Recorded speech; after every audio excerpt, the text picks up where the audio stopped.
السلام علیکم پیارے بچوں، آج ہم غزل پڑھیں گے۔ اس غزل کو لکھا ہے مرزا اسد اللہ خان غالب نے۔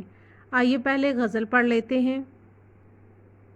دل ناداں تجھے ہوا کیا ہے، دل ناداں تجھے ہوا کیا ہے، آخر اس درد کی دوا کیا ہے۔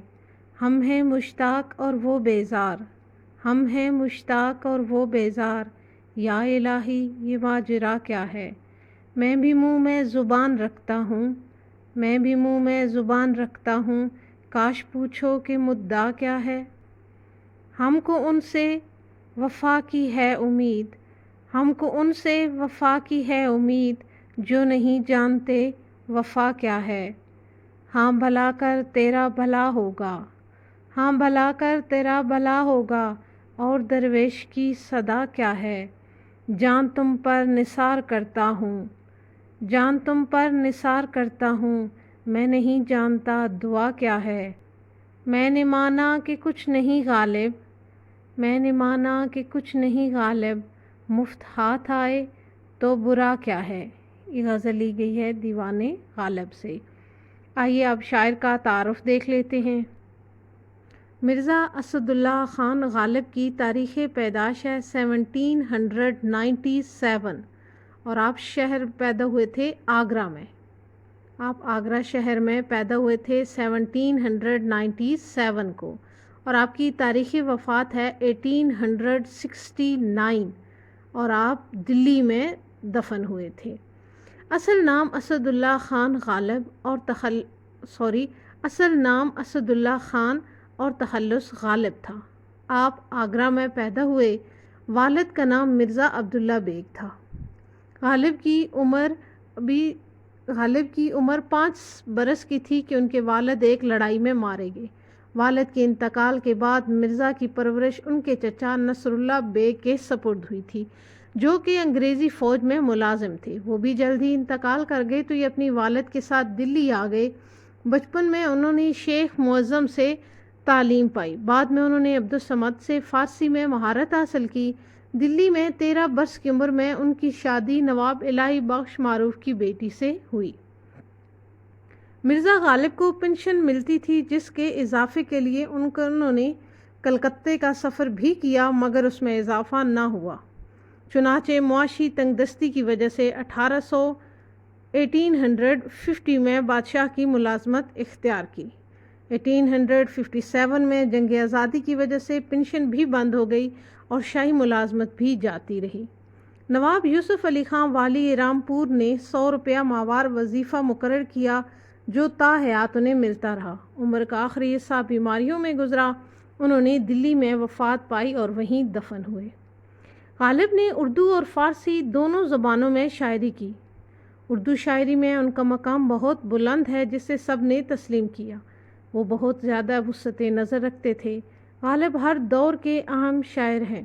ان کی فنی عظمت کو ہر ایک نے سراہا ہے۔ ان کی ہمگیر شخصیت کی طرح ان کی شاعری میں بھی بڑا تنوع اور بوکلمونی پائی جاتی ہے۔ ان کے ہاں موضوعات کا ایک لامتناہی سلسلہ نظر آتا ہے۔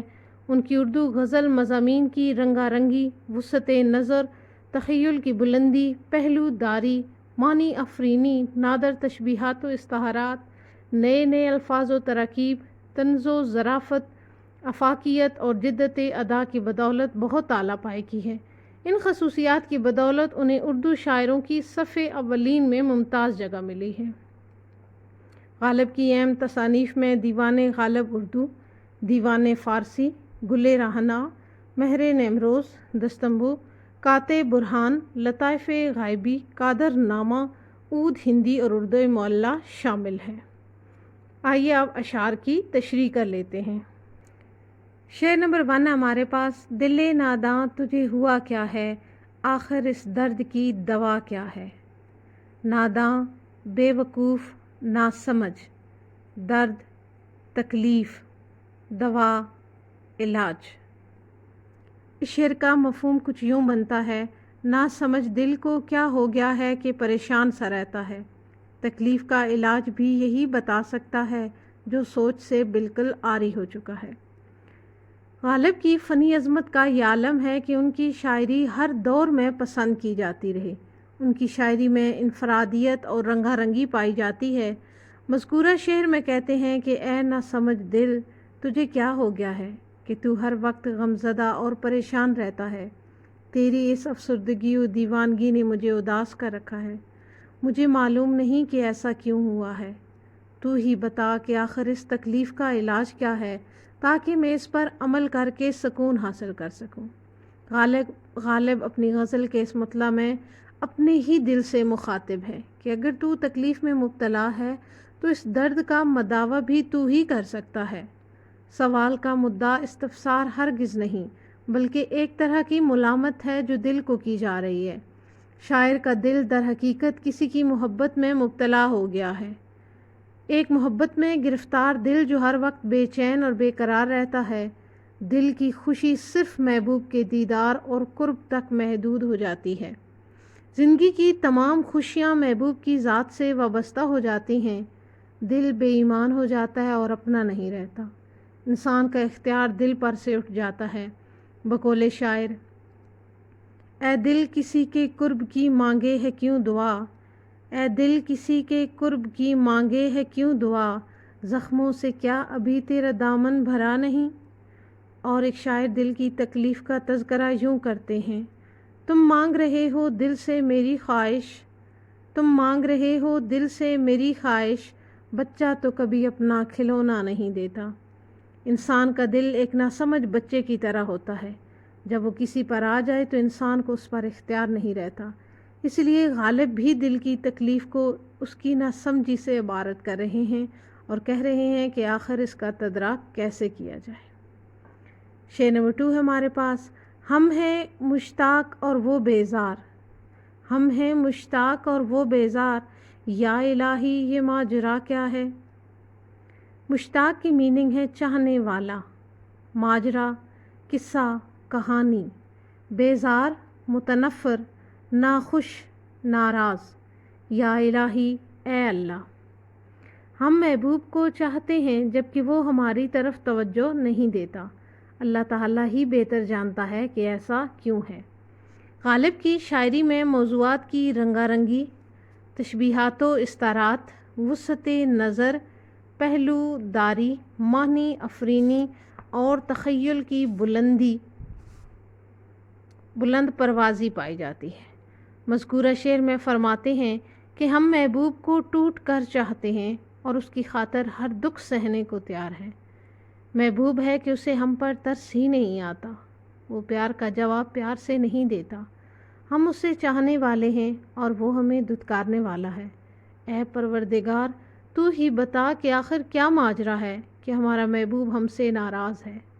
غالب کہتے ہیں کہ اے اللہ، کیا سبب ہے، کیا وجہ ہے کہ میں اپنے محبوب کے پیار میں پور ڈوب چکا ہوں، مگر وہ مجھ سے ہر لمحہ بیزاری کا اظہار کرنے سے نہیں چوکتا۔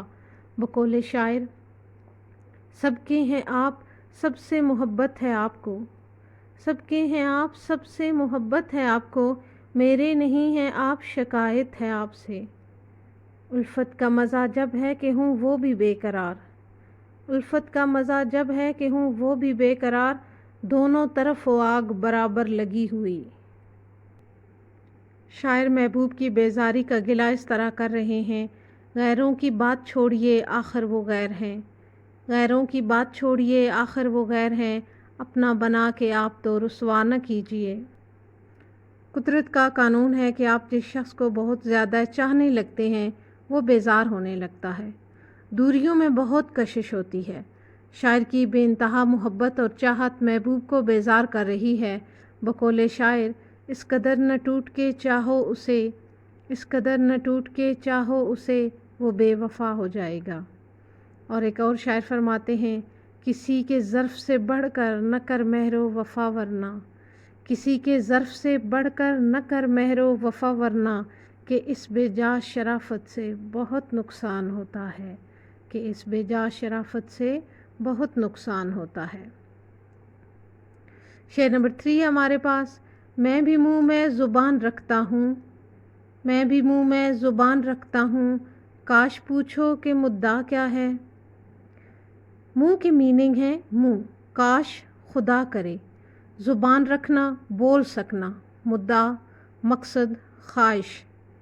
اس شعر کا مفہوم کچھ یوں بن رہا ہے کہ میں بھی اپنی خواہش بیان کر سکتا ہوں، اللہ کرے محبوب پوچھ ہی لے کہ میں کیا کہنا چاہتا ہوں۔ میں بھی اپنے خیالات کا اظہار کر سکتا ہوں، میرے منہ میں بھی زبان ہے، اے محبوب میں اپنا حرف مدعا اس لیے بیان نہیں کر پا رہا کیونکہ مجھے خوف ہے کہ اگر زبان کھولی تو ناراض ہو جائے گا، اس لیے چپ چاپ بیٹھا ہوں۔ میری بھی خواہش ہے کہ تم مجھ سے میری دلی آرزو پوچھ لو، میرا حرف مدعا پوچھو اور مجھ سے جان سکو کہ میرا حسب آرزو کیا ہے۔ غالب اس شعر میں اپنے محبوب سے اپنا مدعا اور منشا دریافت کرنے کی خواہش کا اظہار کرتے ہیں۔ غیروں سے کہا تم نے، غیروں سے سنا تم نے، غیروں سے کہا تم نے، غیروں سے سنا تم نے، کچھ ہم سے کہا ہوتا، کچھ ہم سے سنا ہوتا۔ غالب چاہتا ہے کہ وہ اپنے محبوب کو اپنے دل کا درد بتائے، اپنے دل کی باتیں کر لے، مگر محبوب اس سے پوچھتا ہی نہیں۔ یہ دستور زباں بندی کیسا ہے تیری محفل میں، یہ دستور زباں بندی کیسا ہے تیری محفل میں، یہاں تو بات کرنے کو ترستی ہے زباں میری۔ محبوب کی سرد مہری کے باوجود شاعر کو اس سے وفا کی امید ہے، جیسے شاید کہ چاند بھول پڑے راستہ کبھی، شاید کہ چاند بھول پڑے راستہ کبھی، رکھتے ہیں اس امید پہ کچھ لوگ گھر کھلے۔ شعر نمبر 4 ہمارے پاس، ہم کو ان سے وفا کی ہے امید، ہم کو ان سے وفا کی ہے امید، جو نہیں جانتے وفا کیا ہے۔ وفا کی میننگ ہے خیرخواہی، ساتھ دینا، امید، توقع، نہیں جانتے، واقف نہیں۔ ہم ان سے وفا کی امید رکھتے ہیں جو کسی سے بھلا کرنا ہی نہیں جانتے، جو وفا کے مفہوم سے ہی نا واقف ہیں۔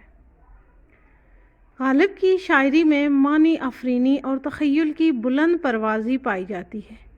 مذکورہ شعر میں انہوں نے محبوب پر گہرا طنز کیا ہے۔ کہتے ہیں، ہمیں محبوب کی بے رخی و بے مروتی نے مار ڈالا ہے، ہم ہیں کہ اسے حاصل کرنے کے لیے دن رات کوشش میں لگے ہوئے ہیں، اور ہمیں توقع ہے کہ ہمارا محبوب ہماری طرف پیار بھری نظروں سے ضرور دیکھے گا۔ ہم اس محبوب سے وفا کی امید لگائے بیٹھے ہیں جو لفظ وفا سے بھی ناواقف ہے۔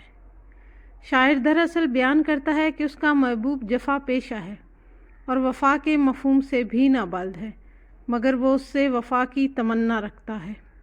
اسی لیے وہ کہتا ہے کہ ہمیں ان سے وفا کی خواہش ہے جو وفا کے خوگر ہرگز نہیں۔ یہ شعر سادگی کی عمدہ مثال ہے۔ بقول شاعر، وفا کے نام پہ تم کیوں سنبھل کے بیٹھ گئے، وفا کے نام پہ تم کیوں سنبھل کے بیٹھ گئے، تمہاری بات نہیں بات ہے زمانے کی۔ اور ایک اور شاعر بے وفائی کا تذکرہ اس طرح سے کرتے ہیں، کہنا یہ چاہتا تھا کہ بے وفا ہے دنیا، کہنا یہ چاہتا تھا کہ بے وفا ہے دنیا، شرمندہ ہوں کہ لب پہ تیرا نام آ گیا ہے۔ شعر نمبر 5 ہے ہمارے پاس، ہاں بھلا کر تیرا بھلا ہوگا، ہاں بھلا کر تیرا بھلا ہوگا، اور درویش کی صدا کیا ہے۔ مشکل الفاظ کی میننگ دیکھ لیتے ہیں۔ بھلا کرنا، نیکی کرنا، صدا، آواز، درویش، فقیر، خدا رسیدہ۔ اس شعر کا مفہوم کچھ یوں بنتا ہے، بھلا کرنے والوں سے بھی اچھا برتاؤ کیا جاتا ہے، اور درویش کی صدا بھی یہی ہے، ہاں بھلا کر تیرا بھلا ہوگا۔ غالب کو اردو شاعری میں بلند مقام حاصل ہے، ان کی فنی عظمت کو ہر ایک نے سراہا ہے۔ اس شعر میں وہ اخلاقیات کا درس دے رہے ہیں۔ کہتے ہیں کہ اے انسان، تجھے دنیا میں اس لیے بھیجا گیا ہے کہ تو دوسروں کے کام آئے، دوسروں کے دکھ درد میں کام آئے، ان کی مشکلیں آسان کرے۔ جب کوئی انسان کسی سے بھلا کرتا ہے تو اللہ تعالیٰ بھی اس کی پریشانی دور کرتا ہے۔ اسی لیے کہا جاتا ہے کہ بھلا کرو تمہارے ساتھ بھی بھلا کیا جائے گا۔ خدا رسیدہ بندے کی دلی تمنا بھی یہی ہے کہ دوسروں سے بھلائی کی جائے۔ بس درویش کی دوسروں سے ہمدردی سے پیش آنے ہی کی صدا ہے۔ شاعر اس شعر میں در حقیقت یہ کہنا چاہتا ہے کہ اگر محبوب اس کے ساتھ نرمی کا رویہ اختیار کرے تو اس کا یہ فعل نیکی شمار کیا جائے گا۔ قرآن مجید میں ہے کہ تم دوسروں کے لیے آسانیاں پیدا کرو تاکہ اللہ تمہارے لیے آسانیاں پیدا کرے۔ مثل مشہور ہے، کر بھلا سو ہو بھلا۔ بقول شاعر، رکھتے ہیں جو اوروں کے لیے پیار کا جذبہ، رکھتے ہیں جو اوروں کے لیے پیار کا جذبہ، وہ لوگ کبھی ٹوٹ کر بکھرا نہیں کرتے۔ اور ایک اور شاعر بھلائی کا درس اس طرح سے دے رہے ہیں: یہی ہے عبادت یہی دین و ایماں، یہی ہے عبادت یہی دین و ایماں، کہ کام آئے دنیا میں انسان کے انسان۔ شعر نمبر 6 ہمارے پاس: جان تم پر نثار کرتا ہوں، جان تم پر نثار کرتا ہوں، میں نہیں جانتا دعا کیا ہے۔ جان کی میننگ ہے زندگی، نثار کرنا، قربان کرنا، دعا خدا سے مانگنا، التماس، استدعاء، التجا۔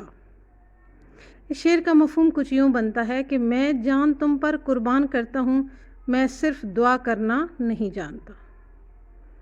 مذکورہ شعر شاعر کے سچے جذبات کا ترجمان ہے۔ وہ محبوب کی خاطر جان قربان کرنے کے لیے تیار ہے۔ وہ محض جھوٹے عاشقوں کی طرح زبانی جمع خرچ پر یقین نہیں رکھتا، وہ جان دے کر محبت کے وقار کو بلند کرنا چاہتا ہے۔ شاعر کہتے ہیں: اے محبوب، میں چاہتا ہوں کہ تمہاری خوشی کے لیے اپنی جان بھی قربان کر دوں۔ تمہیں حاصل کرنے کے لیے رات دن دعائیں مانگتا رہتا ہوں۔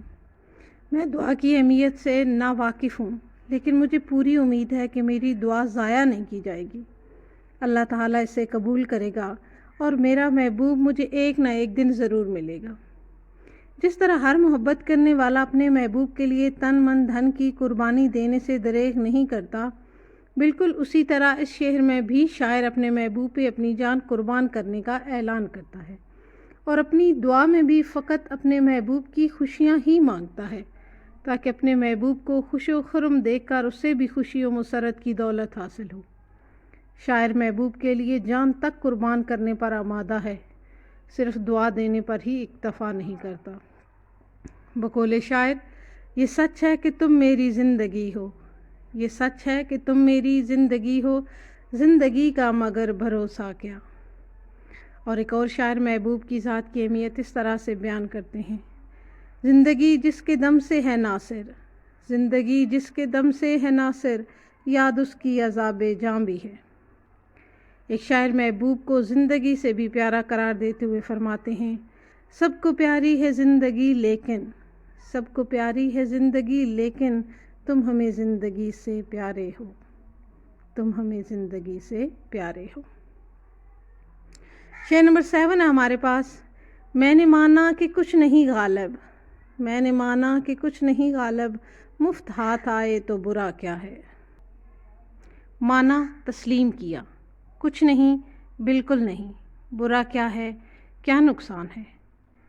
میں مانتا ہوں کہ غالب کی کوئی حیثیت نہیں، لیکن کوئی چیز مفت ہاتھ آئے تو اس میں کوئی نقصان نہیں۔ زیر نظر شعر میں غالب نے نہایت عاجزانہ انداز اختیار کیا ہے۔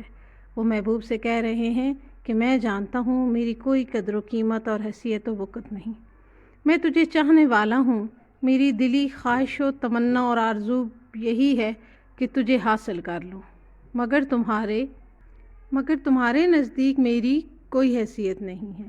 میں پھر بھی تجھ سے امید رکھتا ہوں کہ تجھ پر ضرور مہربان ہوگا۔ ویسے بھی اگر کوئی چیز مفت ملے تو اسے حاصل کر لینے میں کیا نقصان ہے، اس لیے مجھے بھی قبول ہے۔ دراصل شاعر کہہ رہا ہے کہ اے محبوب، اگرچہ میں بے مول ہوں، مگر بے وقت اگر مفت ہاتھ آ جائے تو برا سودا نہیں ہوتا، اس لیے میری ذات کو قبول کر لو۔ شاعر اپنی ذات کو اپنے محبوب کے لیے وقف کر دینا چاہتا ہے۔ غالب اپنے آپ کو مفت محبوب کے حوالے کرنے کا احسان جتانا چاہتے ہیں، جو عاشق کے لیے بلند ترین مقام ہوتا ہے۔ بقول شاعر: دل تجھ کو دیتا ہوں حفاظت کرنا، دل تجھ کو دیتا ہوں حفاظت کرنا، مفت میں ہاتھ لگی ہے یہ نایاب چیز۔ اس طرح سے ہمارا آج کا لیسن مکمل ہوا۔ اگلے لیسن تک کے لیے اجازت دیجیے۔ اپنا ڈھیر سارا خیال رکھیے گا۔ اللہ حافظ۔